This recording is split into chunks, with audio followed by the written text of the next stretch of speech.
नूरीपुर गांव अपनी सब्ज खेतों, साफ हवा और सीधे साधे लोगों के लिए मशहूर था।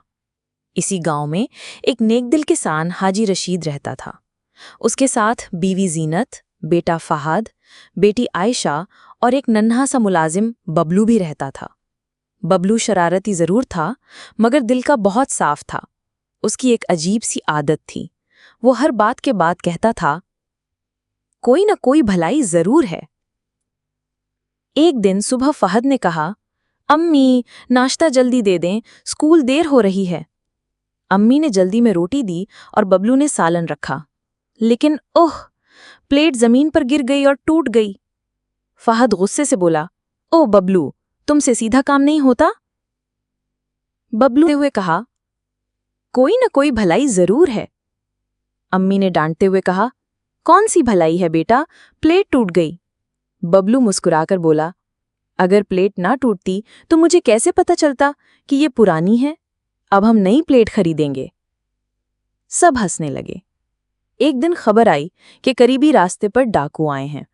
फहद और आयशा बाजार जाने ही वाले थे कि हाजी रशीद ने रोक दिया। अभी मत जाओ, खतरा है। फहद बोला, अब्बा हम तो निकलने ही वाले थे।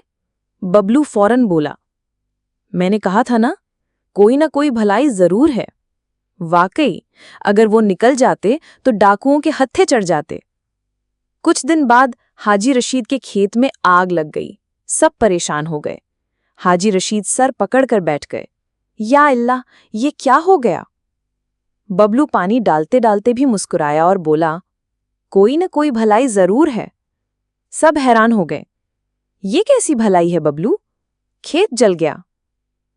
कुछ दिन बाद गांव के बड़े किसान आए और बोले, रशीद भाई, आग से तुम्हारी जमीन और जरखेज हो गई है।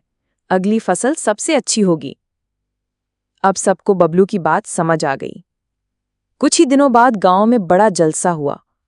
सरदार ने ऐलान किया, इस साल का खुसूसी इनाम दिया जाएगा बबलू को, जिसने सबको उम्मीद और सब्र का सबक दिया है।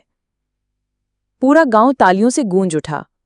बबलू शर्माते हुए स्टेज पर आया और बोला, मैं कोई बड़ा आदमी नहीं हूं, बस ये जानता हूं कि जिंदगी के हर तूफान में अल्लाह की कोई भलाई छुपी होती है।